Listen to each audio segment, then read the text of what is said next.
안녕하세요. 혹시 10손가락 깨물어 안 아픈 손가락 없다는 말 들어보셨나요? 보통 자식들 사랑을 말할 때 그런 말을 하죠. 그런데 저희 시모는 그렇지 않았어요. 아무리 물고 뜯어도 안 아픈 손가락이 딱 하나 있었어요. 바로 우리 막내 도련님요.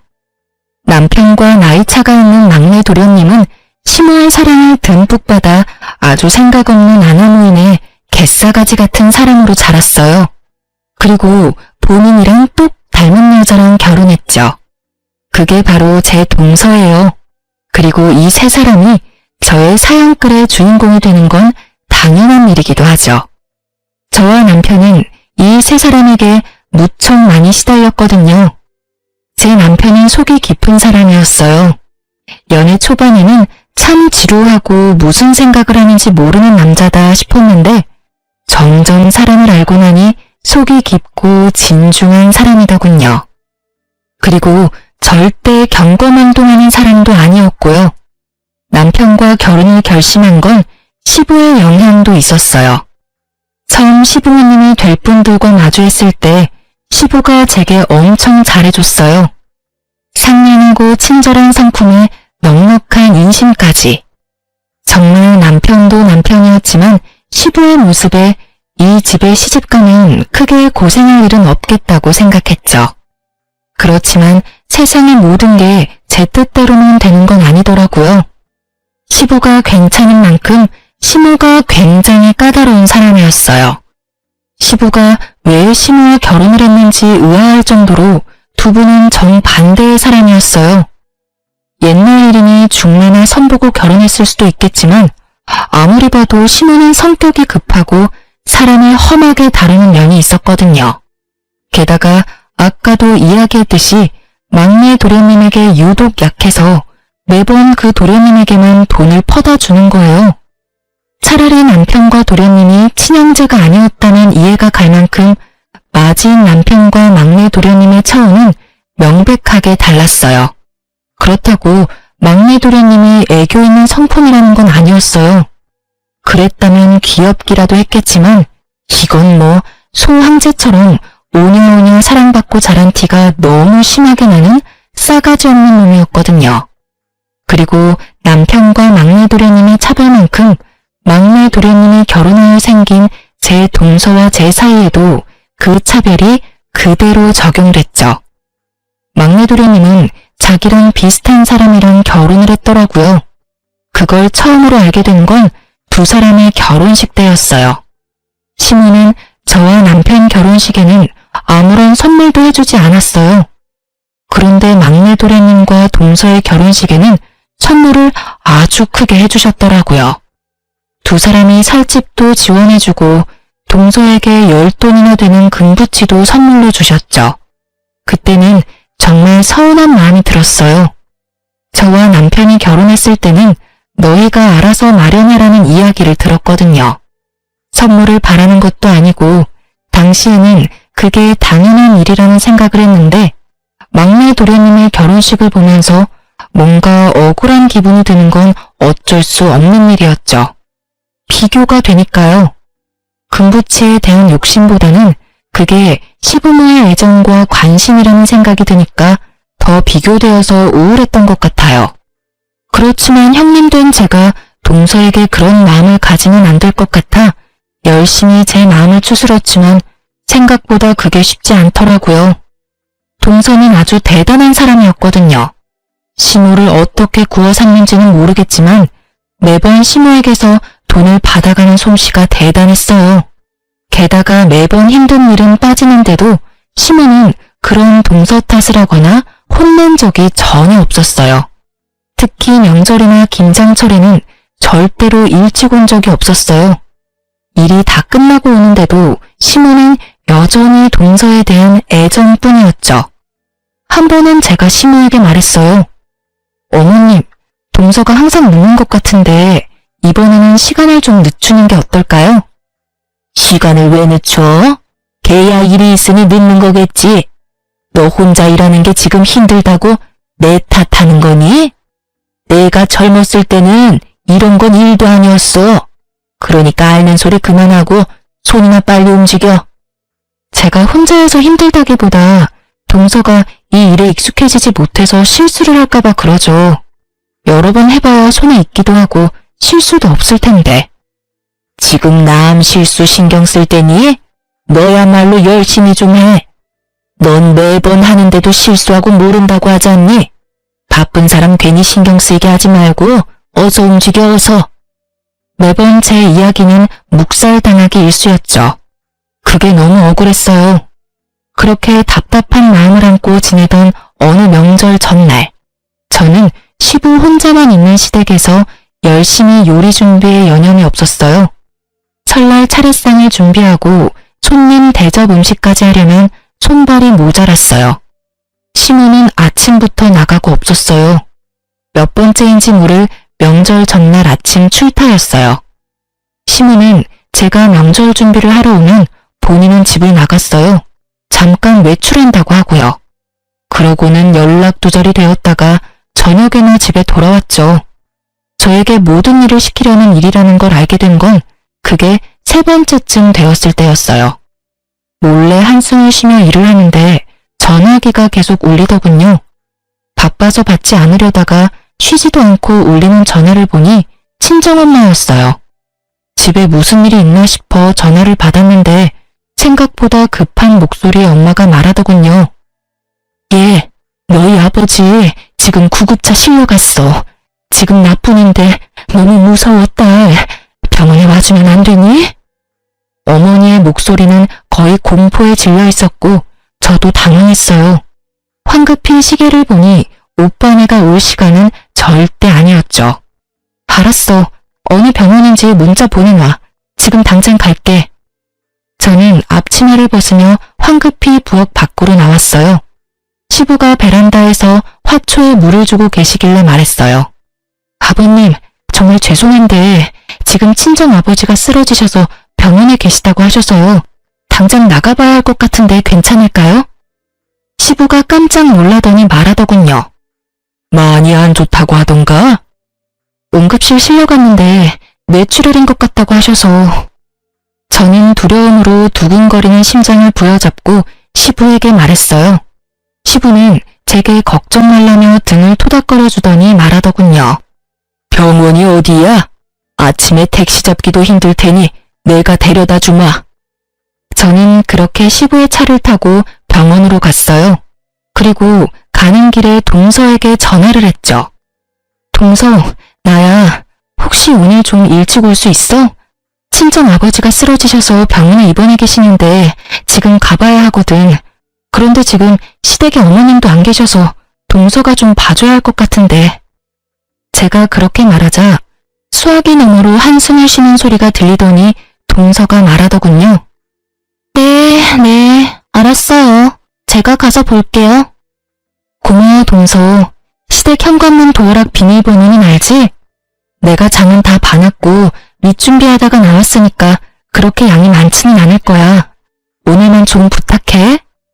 솔직히 이렇게 말하는 것도 지금 생각하면 웃긴 일이었지만 그때는 저도 참 순진했었죠. 한 번도 명절 준비를 하러 오지 않은 사람한테 부탁을 하다니. 화를 내고 왜 안 오냐고 성질을 내도 모자랄 텐데 그치만 그때 저는 바보같이 참고만 있었어요. 동서에게 다짐을 받고 전화를 끊은 저는 시부와 함께 병원으로 들어섰어요. 아버지는 응급 CT를 찍고 수술을 기다리고 있는 중이었고 어머니는 응급실 의사에게 아버지의 상태에 대해 들었더군요. 아버지 상태는 정말 좋지 않아 보였어요. 거의 의식도 없는 상태였고 어머니가 왜 무서워했는지 알 것 같더라고요. 시부는 옆에서 저와 친정 어머니를 보다가 밖으로 나가시더라고요. 정신이 없어서 배웅도 못 해드렸는데 다시 돌아오셨죠. 그리고는 저를 몰래 부르더라고요. 갔더니 시부 손에는 현금 다발이 들려 있었어요. 그걸 제 손에 들려주면서 그러더군요. 병원비 걱정되지? 얼마 전에 사돈총각 결혼한다고 돈 많이 들었을 텐데 사돈한테는 내 이야기 하지 말고 네가 모은 돈이라고 하고 드려. 그렇잖아도 큰일 치러서 정신도 없으실 텐데 바깥 어른도 저렇게 되셔서 마음이 많이 많이 힘드실 거야. 제가 흘려가며 했던 말을 귀에 담아두신 시부의 모습에 저는 눈물이 절로 나더라고요. 그 삭막한 시댁에도 내 편이 있구나 싶어서요. 게다가 정말로 저희 집에는 돈이 없었거든요. 아버지는 토목업 종사자로 넣어둔 보험도 많지 않고 제한적이었거든요. 저는 시부에게 연신 감사하다는 말을 했고 시부는 오래 있는 것도 부담스러울 수 있으니 집에 가 있겠다고 하시고는 가셨어요. 저는 엄마를 위로하며 돈을 건네줬어요. 그렇게 아버지 수술도 끝났고 오빠네가 올 때까지 기다렸죠. 그런데 오빠네도 좀 늦더군요. 저녁 시간대쯤 되자 시누에게서 전화가 왔어요. 예, 넌 도대체 어디 가서 여지껏 안 들어와? 게다가 부엌에 이것들은 다 뭐야? 너 준비도 안 해놓고 놀고 있으면 어떡해? 혹시 동서는 안 했나요? 저 친정아버지가 쓰러져서 병원에 와 있다고 동서한테도 미리 연락해서 부탁한다고 말해놨는데. 네 동서야 왔지. 그런데 네 동서는 그런 소리 들은 적 없다고 하는데 무슨 소리야? 항상 하던 대로 네가 명절 준비 다 해놨을 거라고 생각하고 지금 집에 왔는데 애들 대접해줄 것도 없고 이게 무슨 꼴이야 대체? 저는 너무 억울했어요. 분명히 동서에게 말했는데 동서가 거짓말을 하는 말이죠. 그렇게 신랑 일을 하는데 오빠네가 왔길래 저도 황급히 시댁으로 돌아왔어요. 시댁에 들어가니 시무가 한껏 화난 얼굴로 절 기다리고 있더군요. 너 요즘 막 나가는 거 아니니? 네가 맏며느리인데 이런 식으로 굴면 밑에 애가 뭘 보고 배워? 어머님, 제가 말했다시피 저 병원에서 이제 오는 길이에요. 친정아버지 쓰러지셔서 병원 갔다 왔다고요. 그리고 동서한테도 제가 아침에 미리 말했고요. 전화를 받긴 했는데 변명치고는 좀 허접하잖아요. 형님이 힘드셔서 일을 쉬고 싶으셨던 건 이해하는데 아버지가 아프다니 어떻게 명절에 일하기 싫다고 아버지를 팔아먹어요? 그래서 내 말이 거짓말 같아서 안 했다고? 동서는 내가 하는 말이 다 거짓말로 들리나 봐. 내가 하는 말이 가짜게 들리지? 이 정도쯤 되니 저도 참을 수 없었어요. 열받아서 말도 험하게 나올 수밖에 없었죠. 집안에는 시부도 남편도 막내 도련님도 없었고 여자 셋뿐이었고 그 중에 2명은 아주 찰떡같이 붙어 있었으니까요. 어디서의 기를 죽여? 잘못은 네가 했는데 왜 막내를 혼내? 그리고 네 아버지가 아프면 우리 집 차례상 말아먹어도 되니? 정신 차려. 너희 집 시집와서 친정에 신경 쓰는 거 아니다. 아무리 일하기 싫고 친정에 가고 싶어도 이런 식으로 다 내팽겨치는 건 아니지. 내팽겨친 거 아니라고요. 아버지 아프셔서 갔다는데 왜 제 말을 못 믿으세요? 믿을 수가 있어야 믿지. 그래, 여태까지 일 혼자서 하려니 힘들디? 아예 차라리 영원히 우리 집에서 일 못하게 만들어줘? 시모의 말에 상처만 받아가던 그때 현관문이 열리고 시부가 들어왔어요. 뭐 하는 짓들이야? 당신은 빠져 있어요. 첫째 며느리가 명절에 일하기 싫다고 도망갔는데 당신은 어디 있다 지금 들어와요? 내가 밖에서 듣다 기가 차서 들어왔어. 2 사람 왜 그렇게 첫째 며느리를 못 잡아먹어서 한달이야? 친정아버지 아파서 병원 갔다 왔다는데 그거 하나 이해 못 해주는 게 어른이야? 둘이서 사람 하나를 이렇게 내몰아. 그거 다 거짓말이죠. 당신은 순진에 빠져서는. 내가 봤어. 내가 보고 왔다고. 안사돈 전화 왔을 때 내가 며느리 병원까지 데려다 줬어. 뇌출혈로 수술하셔야 된다는 의사 말까지 다 듣고 왔다고. 네? 시무가 당황한 표정으로 시부와 저를 번갈아 보더군요. 그러더니 당황한 얼굴로 그러더군요. 넌 그러면 처음부터 그렇다고 이야기하지 그랬어. 왜 말도 안 하고 우리를 나쁜 년으로 만들어? 제가 말씀드렸는데 믿지도 않으신 건 어머님이랑 동서잖아요. 왜 제 말이 거짓말처럼 들렸는데요? 제가 매번 혼자 일하다가 명절 전날 뜬금없이 아버지가 아프다고 하니까 거짓말이라고 생각하신 거예요? 그러니까 좀 더 신빙성 있게 말을 했으면. 봐봐. 첫째한테만 일 시키고 막내 며느리를 그렇게 끼고 도니까 이런 일이 벌어지는 거 아니야. 누구는 일하고 누구는 매번 늦고. 막내 며느리, 너는 도대체 매번 뭘 하느라 늦게 와? 일찍 와서 네 형님 도와줄 생각도 안 하고. 시무에 이어 동서까지 까내리며 혼내는 시부 앞에서 두 사람은 아무 말도 못하고 눈깔만 내리깔고 있더군요. 덕분에 저는 속이 시원했고요. 앞으로 명절에 요리하는 거 둘째 며느리 오기 전까지는 아무도 손대지 마라. 요리는 다 같이 모여서 하는 거야. 알아들었어? 시부의 그 말 덕분에 동서는 꼬박꼬박 일찍 오게 됐어요. 하지만 여전히 요령 피우며 일을 적게 하는 동서였어요. 그래도 아예 없을 때랑은 다르니 저도 시모 몰래 동서에게 일 많이 시켰어요. 일 안 하려고 하면 시부를 부르는 신용을 하면서요. 시부가 어려웠는지 아니면 혼나서 껄끄러웠는지 동서는 그런 제 모습에 적당히 일을 했어요. 다행이라고 생각했어요. 그래도 이 시댁에 제 생각해주는 사람이 있다는 게 마음이 든든했거든요. 남편도 시부의 행동에 고마워했어요. 매번 제가 시무와 동서와 사이가 좋지 않아서 그 사이에서 남편이 고생을 많이 했거든요. 시부 덕분에 정리가 되어버리니 남편이 나설 일도 없게 된 거죠. 솔직히 남편도 시무를 어려워했어요. 친자식인데도 남편에게 건 기대가 많았던 만큼 자기가 원하는 대로 하지 않은 큰아들에게 실망도 많았던지라 항상 남편을 탐탁치 않게 대했거든요. 그렇게 한동안 평화가 이어지나 싶었는데 사고는 여차하는 순간에 발생하더군요. 시부가 교통사고를 당했다는 연락을 받은 거죠. 생각보다 너무 안 좋은 상황이었고 병원에서도 장기간 입원을 해야 할지도 모른다고 할 정도였어요. 그렇지만 시부는 당장 급한 수술만 하고 집으로 돌아가고 싶다고 하셨죠. 아마 병원이라는 공간이 주는 두려움 때문이었던 듯해요. 어찌됐건 집이 편하니까. 시부의 의견을 듣고 시모는 저와 동서를 불렀어요. 급한 수술 끝나면 아버지 집으로 돌아오실 거다. 상태도 많이 안 좋고 그냥 병원에 있으면 좋으련만 무슨 양반이 저렇게 고집이 센지 무조건 집에 오겠다는구나. 둘 중에 누구든지 한 사람은 합가해. 나 혼자서 아버지 돌보는 짓 나는 못해.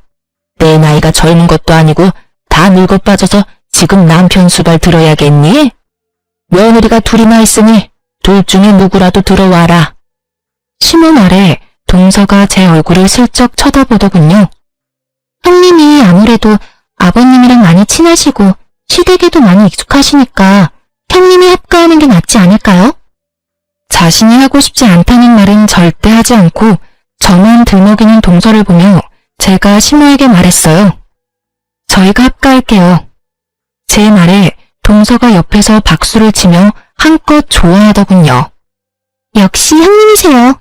아버님도 편하게 쉬실 수 있겠어요. 당연히 그래야지. 네가 맏며느리 아니냐? 합가는 당연한 일이지. 그러니까 생색내지 마라. 네가 잘한 게 아니라 네가 그렇게 하는 건 당연한 일이니까. 네, 그런데 집은 놔두고 몸만 들어와도 될까요? 그 직장이 시댁에서는 너무 멀어서 출퇴근이 어려울 것 같아서요. 대출금 나가는 것도 크게 없으니까 그 집은 놔뒀으면 해요. 그건 너희 알아서 하고 네 아버지 들어오기 하루 전에 짐 정리하고 들어와. 앞으로 아버지 일은 네가 다 책임지고 하거라. 시모는 그렇게 말했고 동서는 왜인지 모르게 눈을 반짝거리더군요. 시부가 들어오고 저는 합가에서 살며 시부의 수발을 들었어요. 남편도 제가 고생하는 걸 보고만 있을 수는 없었는지 저녁에는 아버님 몸 씻기는 걸 도와줬죠. 저는 식사할 때 도와드리고 이동하는 걸 도와드렸어요. 우리는 맞벌이였지만 시부의 상태가 워낙 위중하니 제가 일을 그만두고 시부 수발을 들었어요. 그런데 시부 수발 든 지 한 달쯤 됐을 때 시모가 부르더군요. 너희 집 지금 비어있지? 네, 비어있어요. 그 집 파는 게 어떠냐? 네? 갑자기 남의 집을 왜 팔라는 건지 이해가 안 가서 벙찐 채로 되물었어요. 우리 집에 빚이 좀 있어. 그거 팔아서 빚을 좀 갚으면 될 것 같아서 그래. 어차피 안 쓰는 집인데 팔면 어떠니? 어머님, 그 집은 팔지 않기로 했어요. 남편 직장에서 가깝기도 하고 아이를 위해서 신중하게 고른 곳이기도 하고요. 장기간 사용하지 않을 거면 월세로 내놔도 좋을 물건이에요. 굳이 지금 파는 건 좀 아닌 것 같아요. 아니, 너는 시댁이 힘들다는데도 눈 하나 깜짝 안 하니? 죄송하지만 어머님, 그 집은 저희들 돈으로만 마련한 집이에요. 만약에 돈이 필요하시면 동선을 막내 도련님한테 말해보세요. 돈 많이 빌려주셨잖아요. 아파트도 어머님 돈으로 해주셨고. 막내 도련님이랑 동서도 그간 돈 좀 벌었을 테니까 본인 돈으로 집을 사던지 어머님이 해주신 돈으로 산 아파트 담보대출이라도 받아서 얼마 정도 어머님한테 돌려주던지 하라고 하면 될 것 같네요. 지금 나더러 줬다가 뺏으라는 거야? 그렇게 파렴치한 사람을 만들고 싶니? 줬다가 뺏는 건 당연한 거죠. 주지도 않았는데 뺏는 건 말강도잖아요. 제 말에 심우 얼굴이 확 굳어버리더군요. 하긴 기분이 좋지는 않을 테죠. 말강도라는 말을 들으면 누가 기분 좋겠어요. 그치만 어쩌겠어요. 저게 사실이었잖아요. 저희한테 준 것도 없는데 달라니 말도 안 되는 이야기죠. 제 말에 심호가 울그락불그락하며 소리치더군요. 너 시어머니한테 그게 무슨 말버릇이야? 어떻게 저런 말을 서슴없이? 어머님이 잊으신 것 같아서 말씀드려봤어요.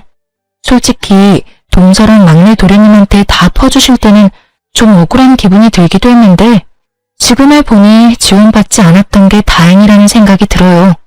저희가 돈이라도 받았어봐요. 있는 돈 없는 돈 다 달라고 하셨을지도 모르죠. 지금도 그렇고요. 합가하긴 했지만 살림은 저희 돈으로 다 꾸리고 있잖아요. 아버님 가게에서 번 돈은 어머님이 다 쓰시고 있으니까요. 그런데도 저희한테 돈 달라고 하시는 거면 실수하신 거죠. 저희는 드릴 돈이 없으니까 동서한테 잘 말해보세요. 그만큼 얻어간 게 많은데 설마 아무것도 안 주진 않겠죠. 결국 뼈있는 제 말에 아무 말도 못한 심우가 씩씩거리며 밖으로 나가더군요. 심우의 모습을 보며 아파트 팔아서 돈 마련하려던 사람이 심우가 아니라 동서였다는 걸 눈치챘어요. 어머님은 그런 머리가 없거든요. 잔머리 굴리는 건 동서가 전문이었으니까요. 그리고 얼마 안가 심우는 시부가 잘 만들어놓은 가게 말아먹고 폐업까지 하게 만들었어요. 당연한 수순이죠. 사람을 험하게 쓰고 귀한 줄 모르는 심우 밑에 있을 사람이 누가 있겠어요? 결국 가장 중요한 요리하는 사람마저 나가버리니 장사가 잘 될 리가 없죠. 게다가 심우 밑에서 심우가 꽁쳐놓은 돈을 다 뜯어먹은 동서는 여전히 기생충처럼 심우를 뜯어먹고 있었고요. 심우도 참 한결같은 것이 동서가 매번 돈을 달라면 달라는 대로 주더군요.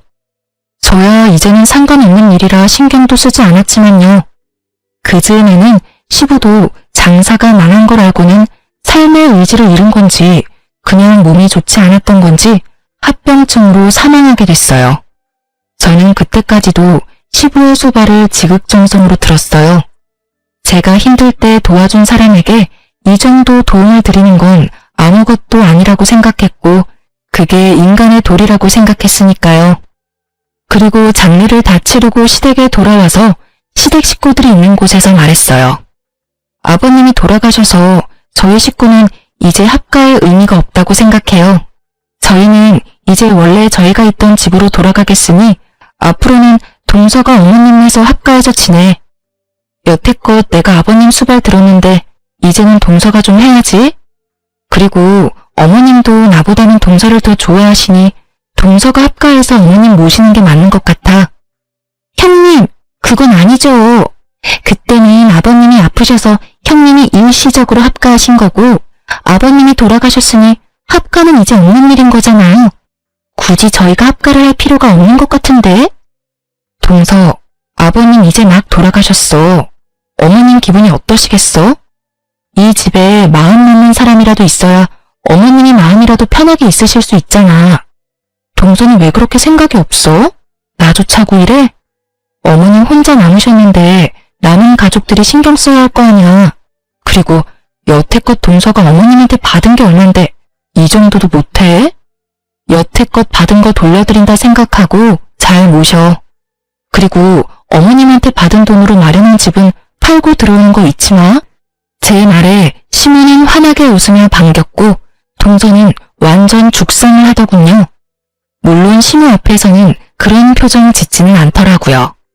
하긴 시모에게 뜯어먹은 게 얼마인데 양심이 있으면 그런 얼굴 하면 안 되죠. 좋다고 합가하겠다고 넙죽 받아도 모자랄 판에.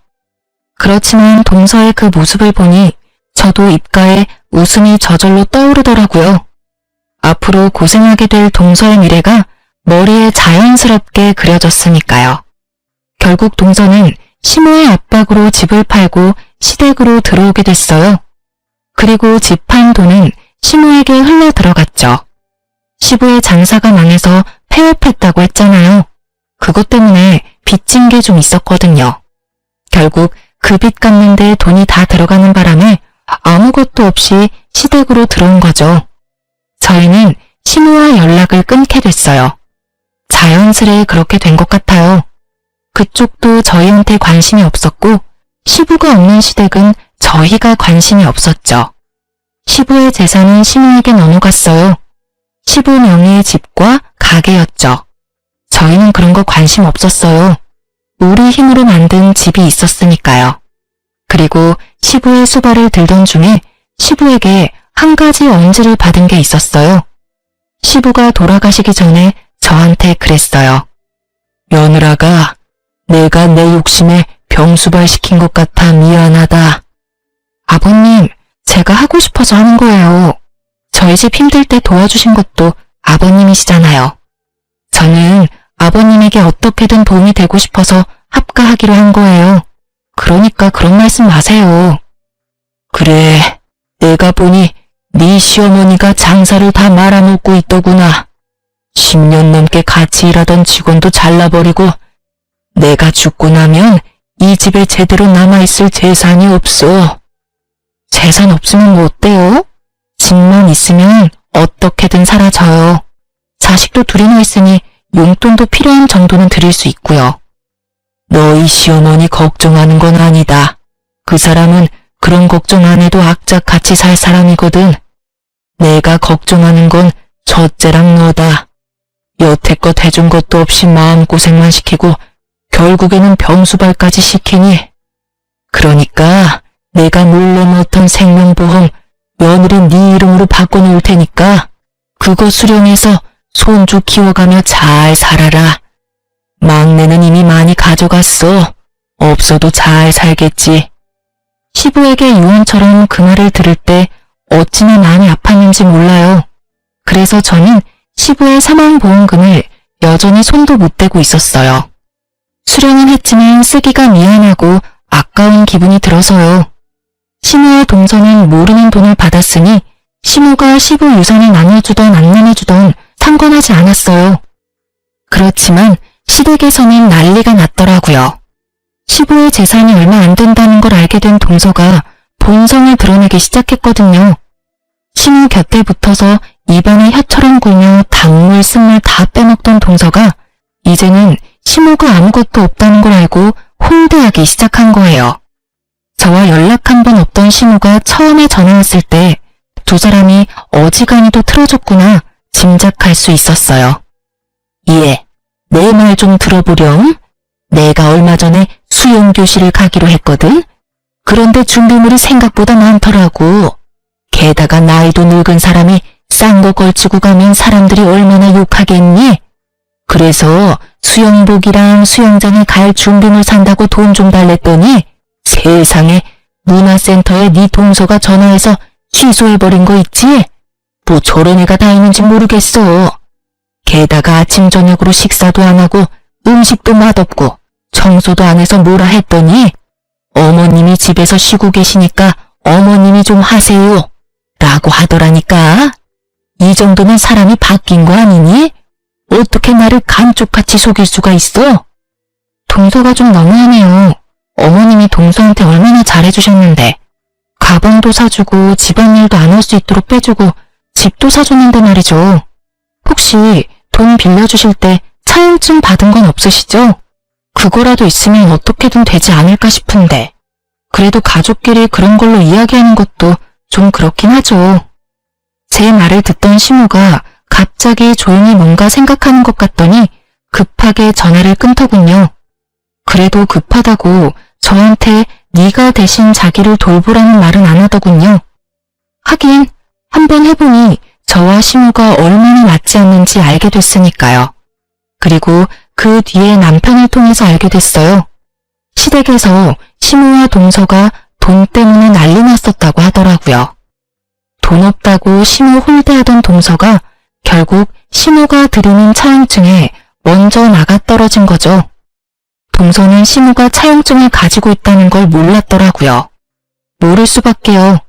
어머님이 아들을 통해서 받아두셨더라고요. 아버님이 악착같이 살 거라는 말이 빈말은 아니었던 거죠.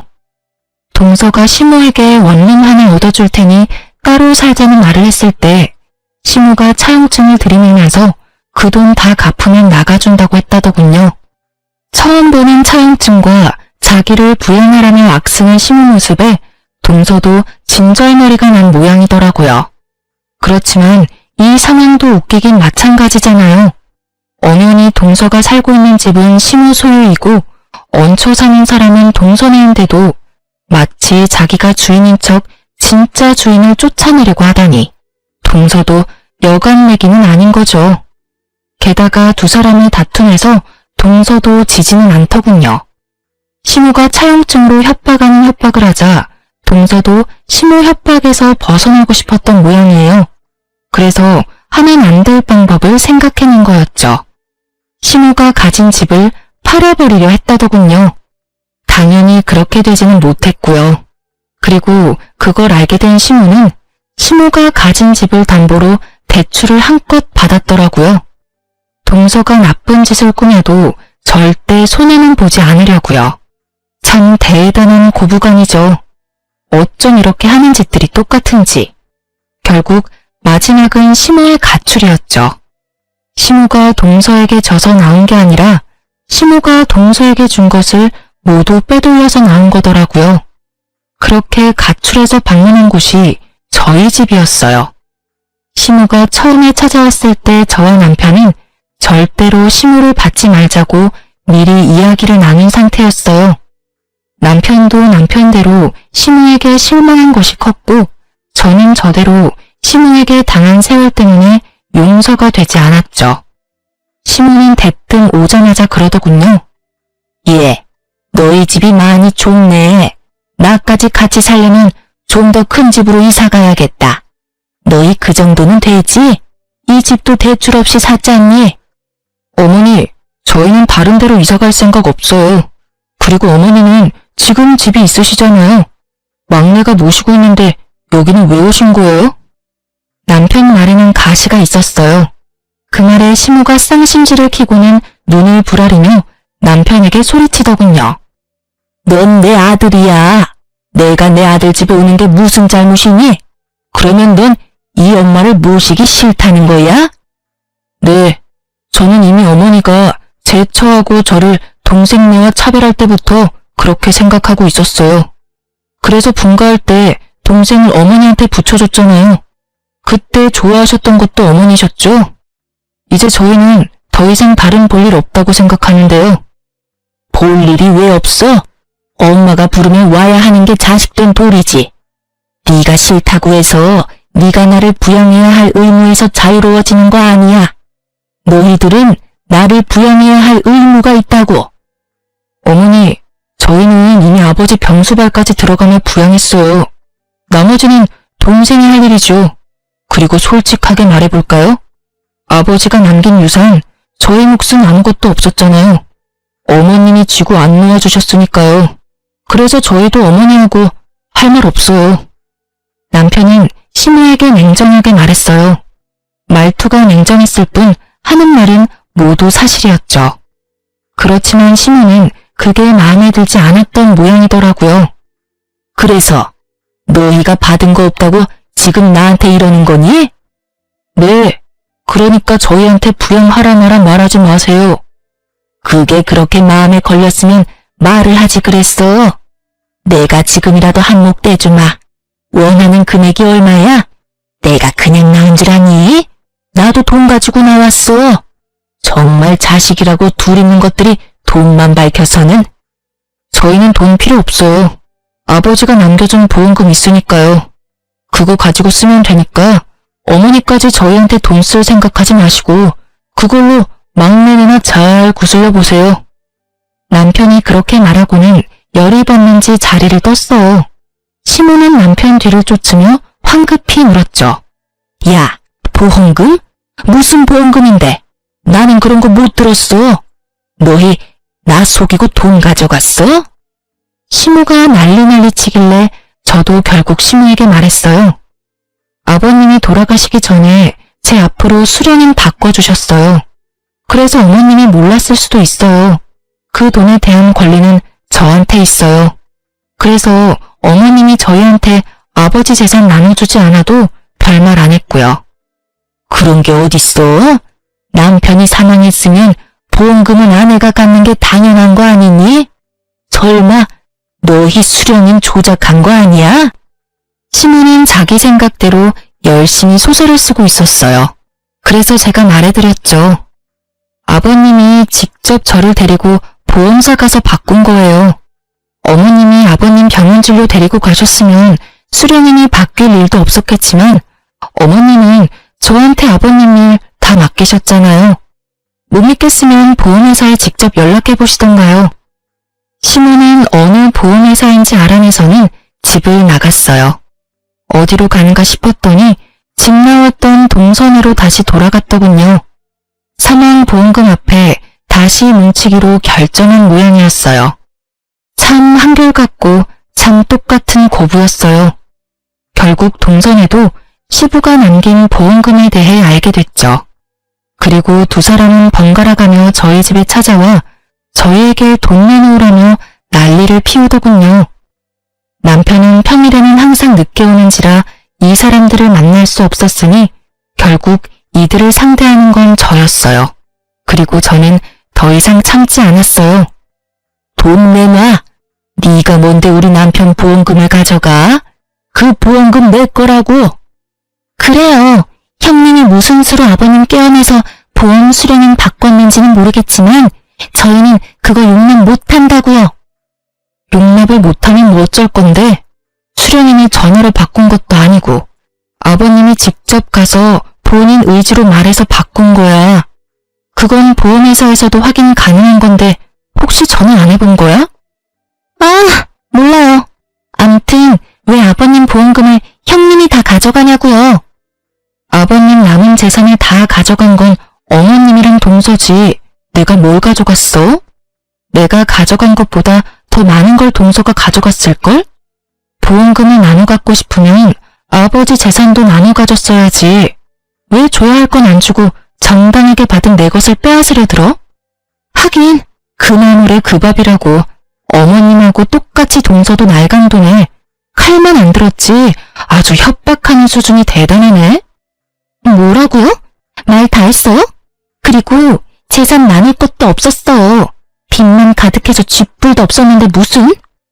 그래, 네 시아버지 죽으면서 재산 한 푼 남겨준 거 없어. 다 빚덩어리였지. 그거 갚느라고 아직도 고생 중인 건 너희 모르니? 당연히 아버지 사망보험금은 그 빚 갚는 데 쓰는 게 맞는 거지. 어머님, 그걸 빚 갚는 데 쓰면 어떡해요? 그 돈은 저희한테 주셔야죠. 어머님 말대로 집 팔고 들어왔다가 손해를 얼마나 많이 본 줄 아세요? 저희 집 판 돈으로 빚을 갚았으니까 그 돈은 저희한테 줘야 하는 게 맞는 거죠. 여기서도 동서의 기적의 논리는 계속되더군요. 동서네 집 자체가 시부모의 돈으로 된 시부모 명의의 집인데 그걸 팔았다고 그 집이 자기 집이 된 것처럼 말하는 게 참 인상 깊었어요. 보험금은 제 손에 있는데 두 사람은 서로 자기가 가져야 된다며 앞에서 참 열심히도 싸우더군요. 남의 집 앞에서 그만들 하세요. 그 보험금의 수령인은 저고 이미 제가 받았어요. 법적으로 문제될 소지 전혀 없으니 돌아가세요. 돌아가지 않고 계속 여기서 시끄럽게 구시면 지금 당장 경찰서에 신고할 거예요. 예, 넌 내 며느리야. 세상에 아무리 사이가 틀어졌어도 시어머니를 내쫓는 며느리가 어딨어? 내가 너희한테 뭘 그렇게 잘못했어? 네 남편 키워준 게 나야. 클 때는 이거보다 돈 더 많이 들어. 배은망덕한 것들이. 어머님, 저는 어머님 자식 아니에요. 그리고 저 결혼한 이후로 어머님이 저한테 뭔가 해주신 적 단 한 번도 없었어요. 그럴 때는 모두 아버님이 해결해 주셨죠. 그러니까 제가 은혜를 갚을 사람도 아버님이고요. 어머님은 제가 아니라 동서에게 많이 베풀었잖아요. 저한테는 한 번도 사준 적 없던 값비싼 물건의 용돈들, 게다가 손을 물어나 묻히지 않게 고이고이 지켜준 거 생각하면 제가 아니라 동서한테 돈을 달라고 하는 게 맞지 않나요? 그리고 제 남편이 클 때 얼마를 썼는지는 모르겠지만 양육은 당연한 거고 그걸 받으려고 하시는 게 어이없는 일이죠. 어머님이 첫째 아들에게 잘해주셨으면 첫째 아들이 어련히 알아서 잘 챙겨드리지 않았겠어요? 매번 차별당하면서 컸는데 뭔가 받으려고 하시는 것 자체가 너무 뻔뻔하다는 생각 들지 않으세요? 그리고 분명히 말씀드리는데 아버님 보험 수령인은 저예요. 남편이 아니라. 남편 키워준 걸 내세워서 받으려고 하지 마세요. 저한테 해준 것도 없으면서 어떻게 여기까지 와서 이렇게 뻔뻔하게 행동하실 수가 있어요? 정말 어이가 없어서. 그리고 동서도 마찬가지야. 아버님 수발 들라고 했을 때 나한테 합가하라고 등 떠는 게 동서였잖아. 그래놓고 아버님 사망보험금을 나눠 가지겠다. 아버님 아플 때 집에 한 번도 들린 적 없는 주제에 염치가 없는 것도 정도 것이야 상대를 하든 말든 하지. 그리고 동서가 어머님한테 야금야금 받아먹은 돈이 사망보험금보다 훨씬 많으니까 이것까지 넘보지 마. 그러다 탈락. 그렇게 저는 두 사람을 억지로 돌려보냈어요. 둘이 딱 붙어서 저를 따돌리고 좋은 거 나눠 접수신 분들이 이제 와서 저더러 돈 달라며 달려들어봤자 늦은 거죠. 모르는 사람이 봤으면 제가 돈이라도 빌려온 거라고 착각할 정도였다니까요. 이 일에 대해 알게 된 남편은 막내 도련님에게 크게 화를 냈고 결국 시모와 동서는 더 이상 저희 집에 찾아오지 않았어요. 시모와 동서가 어떻게 되었는지 나중에 듣고는 한참을 몰래 웃어야 했어요. 동서와 막내 도련님은 결국 시모를 요양원에 보내버렸어요. 시모가 매번 동서와 부딪히게 되고 동서가 막내 도련님에게 매번 잔소리를 하게 되는 악순환이 반복되면서 결국 막내 도련님이 포기한 거죠. 게다가 그때쯤 고관절 골절로 병원에 입원하게 되었으니 요양병원에서 요양원으로 자연스럽게 이동시켰더라고요. 동서에게 이것저것 퍼줄 때는 이런 결과를 전혀 예측 못했겠죠. 그리고 동서는 시모를 내보내고 아주 잠깐 자유를 만끽한 듯 하더라고요. 지금은 누구보다 바쁘게 지내고 있고요.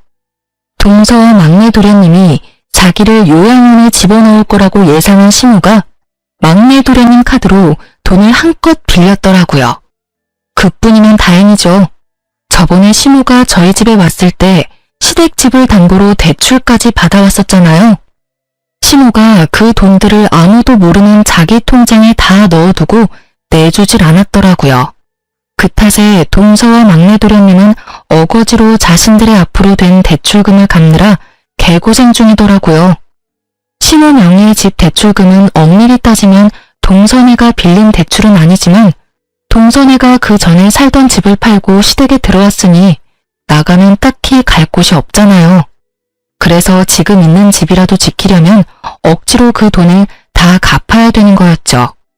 발등에 불 떨어진 그쪽 집안과는 다르게 저희는 평범하고 평온하게 잘 지내고 있어요. 두 사람은 사람을 함부로 다룬 벌을 받고 있는 거겠죠. 그래서 그런지 요즘은 뿌린 대로 거둔다는 말이 마음에 확 와닿아요. 자기가 싼 똥 열심히 치우는 두 분 덕택에 오늘도 선량한 마음으로, 관대한 마음으로 사람들을 대하고자 노력하고 있으니 이럴 때는 두 사람에게 감사한 마음도 드네요. 제 시댁 이야기는 여기까지입니다. 지금까지 긴 사연 읽어주셔서 감사해요.